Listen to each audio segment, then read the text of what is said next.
Vieirópolis, cidade aconchegante, localizada no sertão paraibano, dotada de grandes riquezas naturais, culturais e principalmente históricas. Aqui reside um povo que traz consigo experiências de vida que edificam toda a beleza do território vieiropolense. Neste documentário, iremos contar um pouco da história do comércio vieiropolense e como ele se desenvolveu ao longo dos anos. Antes de falar especificamente sobre o comércio, iremos tratar um pouco sobre a agricultura, que foi o primeiro pilar na construção da nossa cidade e a forma principal de sobrevivência das pessoas que aqui habitavam.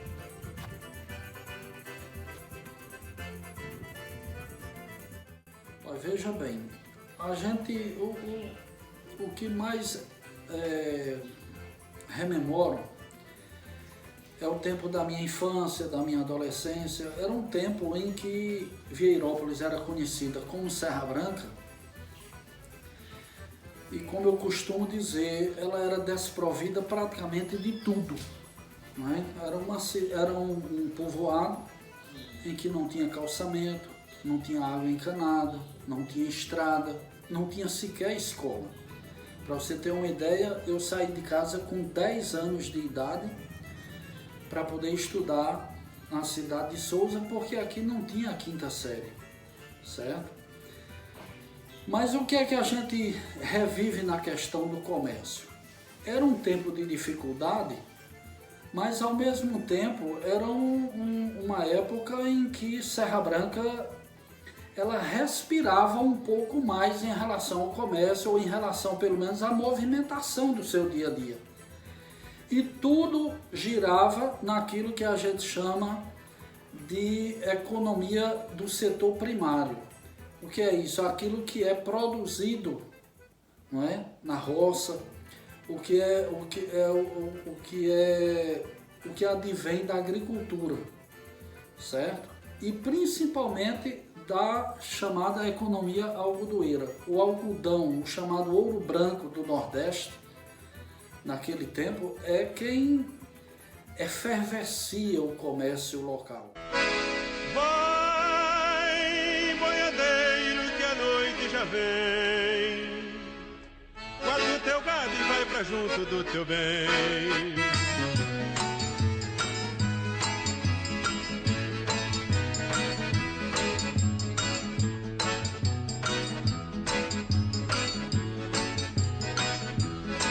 De manhãzinha, quando eu sigo pela estrada, minha boiada pra invernada eu vou levar. São 10 cabeças, é muito pouco, é quase nada, mas não tem outras mais bonitas no lugar. Vai, boiadeiro, que o dia já vem. Vai pensando no teu bem. E aí, Dó, como passou no teste aí? Passou no teste. Foi a primeira vez, não? Agora é vaqueiro. É vaqueiro, né, não? Máquina agora pode comprar gado, pode Comprar gado, pensar com gado. Olha, no tempo da gente, no meu tempo, um rapazinho novo, as coisas eram muito difíceis.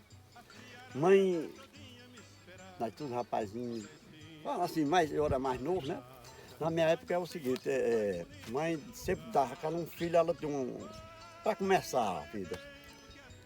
Então eu começou a criar e casou, foi morar em Souza. Joel não gostava também criando. Aí eu fiquei mais com o Antônio. O Antônio também assim, gostou também, né, da luta. E eu desde que rapaz de novo que eu gostei. Era muito difícil. Porque nessa época a gente não tinha condições de comprar arame. Era amarrado com as cordas. Com quantos anos, Dó, que o senhor se lembra que o senhor começou na luta? Rapaz, eu comecei na luta da agricultura, eu entrei na idade de 10 anos. 10 anos de idade? 10 anos, plantava coisinha pouco, sabe? E plantava coisinha pouco. No começo era mais por gosto, plantação, né? E aí já tinha aquele gosto, quando chegava minha avó lá em casa, aí eu levava minha mãe, meus irmãos, olha a minha roça. Não era mais que 10 carreiras, sabe? Mas eu tinha que trazer, rapaz.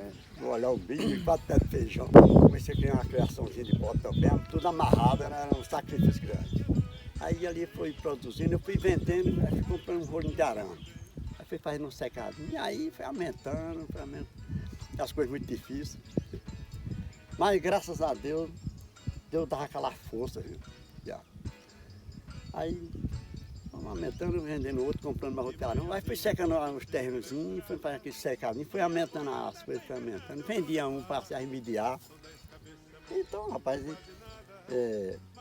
as coisas de Deus sempre ajuda, né? Aí naquela época o senhor trabalhava com os irmãos do senhor ou como era? Era, nós trabalhávamos tudo unido, graças a nós fomos uma família unida, rapaz, graças a Deus. Aí todo mundo na agricultura. Todo mundo na agricultura, A gente plantava e nós fazíamos a colheita assim, do milho, feijão, arroz, algodão. Aí todo mundo naquela época trabalhava com a questão da agricultura, né, Doc? As famílias naquele Todo tempo, mundo. né? Era? Mulher, homem. Mulher, você era muito. Você vê, rapaz, o algodão era bom porque todo mundo trabalhava, né? Que era mulher, menino, tudo de pra roça. E tudo trabalhava ali, né, rapaz, tudo satisfeito, né? Os pais relevavam os filhos, né? Pra roça. Eu lembro que mãe contava muito também, que ela que catou muito algodão, o pai também, né? Com certeza, era assim mesmo. A gente saía aquelas palestras, sabe? Um dizia assim, vou quebrar você. Era assim, vou quebrar você hoje. Aí eu chegava até acontecia de quebrar mesmo. Você já estava, vamos supor assim, 40 quilos, o cara estava 30. Aí você vai, quebrei você. Ficava aquela disputa, né? Pra ver quem catava mais. O que aconteceu que o algodão se acabou, né? Chegou aquele momento do bicudo, aí o algodão se acabou, aí as coisas foram custando de novo, né? Foi custando de novo, mas a gente continua na agricultura. Aí ia plantando arroz, feijão, milho, aí tirando navio, construindo navio, graças a Deus. Aí eu formamos os filhos, aí, graças a Deus nós corrínhamos trabalhando também na prefeitura, professora, né? E eu na agricultura mesmo. E assim conseguiu, né, Doc? Graças a Deus, assim, construir toda a família do senhor, a vida do senhor. Já nós tenta a agricultura também, sabe que não... Nunca precisou sair de Virópolis, mas conseguiu, né? Construir a vida do senhor. Graças a Deus, rapaz. Nunca abandonou o pezinho de serra, né? Não, graças a Deus eu quero bem aqui demais. Lá no meu pé de serra, deixei ficar meu coração.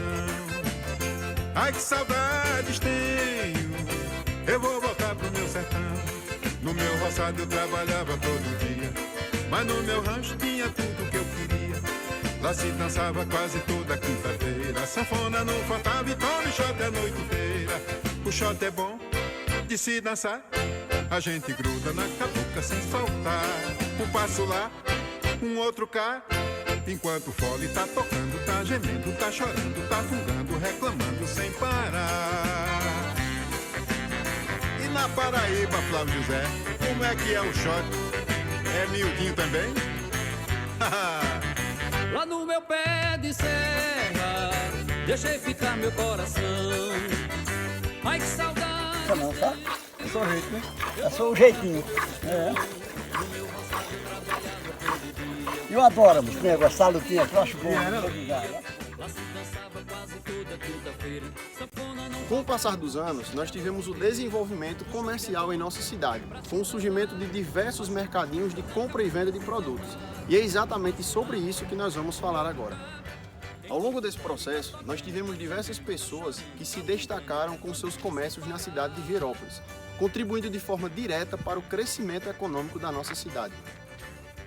Você poderia falar um pouco assim sobre a história do seu pai dentro do comércio? Assim, como é que a gente, como você já bem citou aí, né? Ele era desses comerciantes que começou a trazer algumas mercadorias ali para ir vendendo, né? Tinha essa questão da compra. E como é assim que ele foi dando seguimento ao comércio? Como é que funciona assim, essa progressão dele dentro do comércio aqui na cidade?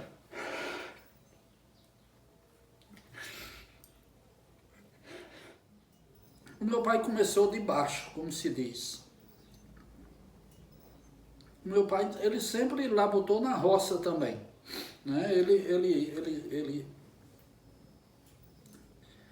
Ele foi um comerciante, mas nunca deixou de ser um agricultor, de ser um produtor. Eu lembro do meu pai já com uma bodega muito simples até demais. E ele sempre teve aquela preocupação. Às vezes eu ajudei até a época de estudante, quando eu estava de férias e tudo. E às vezes eu tentava organizar para dar aquela impressão de que a bodega estava cheia e tal. Até questionava com ele por que ele não comprava mais. E ele dizia sempre que não deveria dar o passo maior do que suas próprias pernas. Né? E assim foi.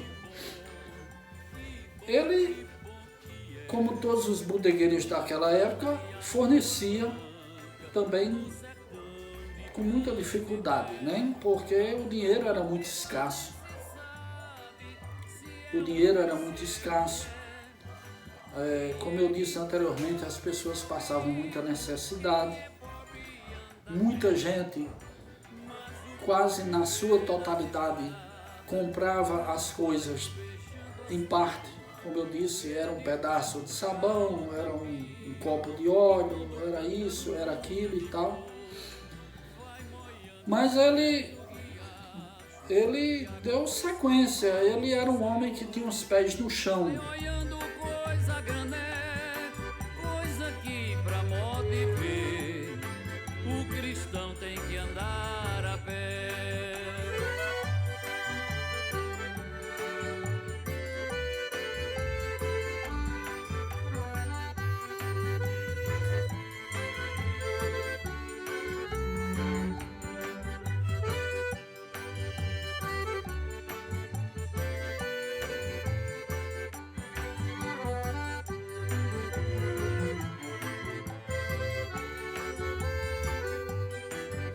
Automóvel lá nem se sabe se é homem ou se é mulher. Quem é rico anda em borrico, quem é pobre anda a pé. Mas o pobre vê nas estradas o orvalho beijando as flores, vê de perto o galo campina, que quando canta muda de cor. Vai molhando os pés do riacho, que água fresca nosso Senhor. Vai olhando Qual foi o período que a gente teve essa mudança das vendas saírem, né, desse copo de óleo para sair para a garrafa de óleo, que as coisas realmente começaram a mudar, o pessoal começou a ter de certa forma mais poder aquisitivo para adquirir, né, os produtos ali de subsistência e o comércio realmente deu teve essa evolução aqui na cidade. Né? Olha, eu não lembro exatamente o ano em que isso aconteceu, não é? Mas de certa forma, eu acredito que a vida foi melhorando com novas políticas públicas que foram surgindo, entendeu? Foram surgindo novas escolas, foram surgindo, digamos, mais servidores públicos. A partir do momento em que Serra Branca se emancipou em 1994, ela deu uma melhorada, né? Inclusive, é uma das coisas que eu faço questão de dizer e que me orgulho na minha vida de ter participado do movimento estudantil que deu origem à emancipação política de Vieirópolis, certo? E que a gente visava exatamente isso, a melhoria da vida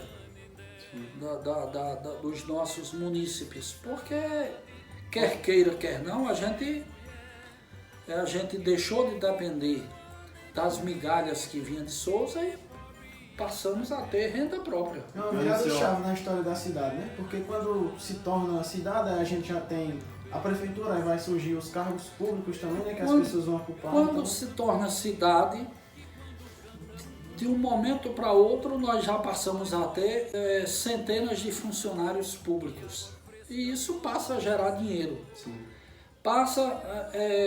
Vieirópolis passa a ter o seu fundo de participação do município.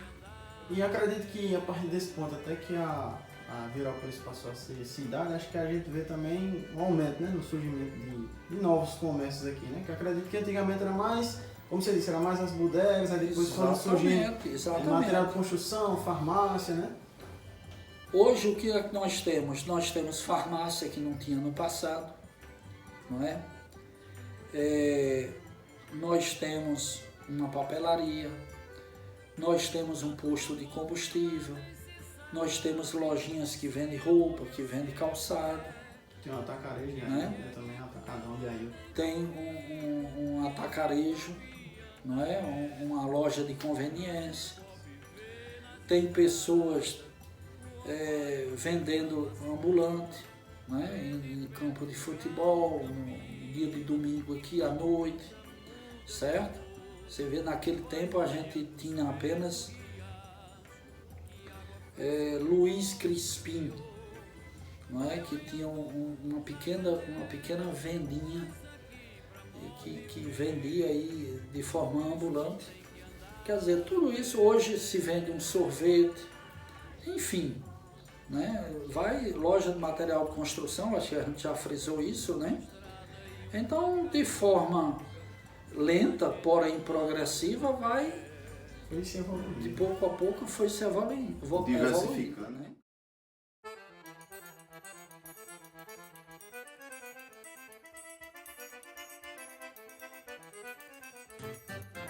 Assim, logo quando a gente começou, que na verdade foi intuito de que a gente já tinha, eu já trabalhava num segmento, quer dizer, comecei a trabalhar no segmento intermédio de um primo, que ele tinha uma loja na cidade de Souza e fez uma filial na cidade de Verópolis, certo? Loja de construção. Loja de material de construção, uma lojinha pequena, a gente começou trabalhando com ele.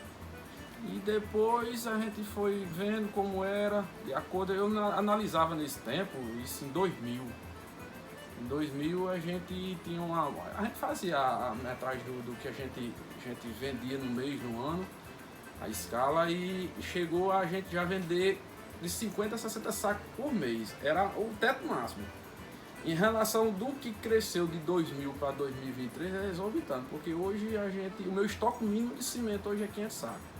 Mensais. 500 sacos. Você vê, em 2000 o máximo que a gente vendia por mês era 60 sacos no máximo, 40, 60 sacos, a média era essa. Isso em 20 anos, né, Flávio? Exatamente. 10 vezes aumentou, né? A questão do... Aí assim, em 2005 a loja se tornou minha. Tu começou lá atrás, que eu lembro que era uma lojinha aqui, né, É. Flávio? Tu trabalhava era Assim, em 2000 era Domingos colocou, que era o meu primo, colocou a loja, eu comecei a trabalhar para ele. Quando foi em 2004, a gente começou a já conversar a respeito da loja, que ele estava mais sem interesse de ficar aqui, continuar só com a dele de Souza. E como eu já estava no ramo, certo? Eu tinha prestado vestibular 3 anos já para ciência da computação e não passava, né? Eu disse, rapaz, é uma coisa que eu já estou me adaptando, Sim. certo? E vou encarar, vou ver se vai dar certo. Dá certo. Aí, Longe, né, Flávio? exatamente. Aí em 2005 a gente abriu firma, a gente começou ali no mercado público ali, e de lá pra cá a gente vem batalhando e até hoje está do jeito que está. Aí, relembrando o que acontece, o mínimo de cimento que a gente tem hoje, em 2023, é 500 sacos. A gente já chegou a vender até 1.500 sacos por mês. A proporção de 2020, de 2000 para 2023, aí, com 20 anos aí, é um crescimento bem... Talvez lá atrás você nem imaginasse, né, que chegaria Não, esse nem ponto, imaginava, né? não. É uma coisa que a gente vem cativando há muito tempo e graças a Deus vem dando certo. Além de sua loja de materiais de construção, Flávio também desenvolveu outro empreendimento, uma madeireira onde inovou com a fabricação de diversos itens personalizados. Assim, como a gente já trabalha no ramo de portas de madeira, fabricando madeiras, e o que é que eu vejo? A gente tem muita perca de madeira. Porque sempre quando você faz o serviço de uma porta que corta aquelas tábuas, sobra 10 centímetros, sobra 20 centímetros. E a gente sempre ficava matutando, rapaz, o que é que eu vou fazer? É um prejuízo grande isso aqui, jogar no mato. E aí eu analisei, rapaz, vou procurar uma CNC pra mim. Porque com essa CNC, todo aproveitamento de madeira que você tem, você Aí, vamos achar a solução perfeita. aí devagarzinho vai dando certo. Aí com o resto dessa madeira que sobrava da porta, começou a fazer essas tábuas. A gente faz as tábuas, E faz chave? os chaveiros, os abridorzinhos. A gente também está fazendo placas de sítio, faz QR Code. cotas entalhadas, QR Code. Para a empresa, né? Entende? Isso aí já é reaproveitamento de MDF também, que a gente faz também. Bacana, bacana mesmo. Para aprimorar mais ainda, eu comprei a laser, que é esse que a gente faz, né? É o que a gente tá, assim, eu penso muito sempre, essa questão de estrada e tal, facilita muito. A questão das vezes não tem uma coisa aqui, a gente tem que recorrer, acontecia muito antigamente, né? Tem que recorrer a tudo, a gente tem que recorrer a Souza. E hoje, tipo, graças a Deus, devido justamente a essa evolução do comércio aqui em Virópolis, a gente consegue atender às nossas necessidades tanto em relação, por exemplo, a uma farmácia, uma loja de material de construção, a gente não precisa mais recorrer a Souza, Exatamente. um mercado, a gente tem uma variedade de coisas assim, padaria, esses negócios, porque antigamente a gente tudo tinha que recorrer a outra cidade, né, porque aqui não tinha. Então assim, isso ajudou bastante, né, Flávio? Exatamente. Logo quando a gente começou, como era só a gente que tinha, eu era muito preocupado nisso, de um cliente chegar na minha loja, precisar de um produto urgente. Às vezes um cano estourou, uma luva, ou um metro de cano de 25, cano de 32, estourou na casa e eu não ter. O meu maior medo era isso, porque o cliente ele chega e quer o produto. De repente estourou um cano, não, agora vai ter que esperar ir a Souza para poder comprar. No começo, a minha maior dificuldade foi essa. Eu ter um mix de produtos que girava bem na cidade, onde que se a pessoa precisasse de uma urgência, ter. Entendeu? É diferente de você chegar e dizer, eu quero uma tampa de sanitário. A tampa de sanitário dá pra você esperar 2 dias, 3 dias, certo? Isso é verdade. Mas aí um cano estourado ou alguma coisa que é uma coisa de urgência, não. Aí como que era só eu que tinha na cidade, eu sempre botava na cabeça, não, eu tenho que fazer um estudo e ver o que o pessoal mais procura. Outra coisa também, Flávio, que tu estava falando, tu citou a questão do exemplo de Tiago, né? Que era gerente, todo ponto bem importante. Eu até estava conversando com o Iago esses dias. Como a questão do comércio aqui em Virópolis também mudou até nessa questão de poder empregar pessoas. Exatamente. Que antigamente a gente não tinha isso, era agricultura familiar, você plantava as coisas para dentro da sua própria casa. Ou, por exemplo, um filho que trabalhava com o pai, algo dentro de casa, mas assim, hoje você consegue, por exemplo, empregar pessoas fora do seu ciclo familiar. Verdade. Eu acredito que isso para você também é muito gratificante. Porque quando a gente fala de emprego, a gente não está falando, por exemplo, somente de Tiago ganha X para trabalhar aqui. Não. É uma renda que ele está ganhando aqui na sua loja, só que ele serve para alimentar a filha dele, para construir sua família, construir sua casa. Da mesma forma, todos os seus outros empregados que você tem. Então também isso é algo muito valoroso, que hoje a gente consegue vislumbrar dentro do comércio de Virópolis. Você começou lá atrás como funcionário, e hoje você consegue empregar outras pessoas. Hoje a gente tem. São 5. São eu e mais 5. O que acontece?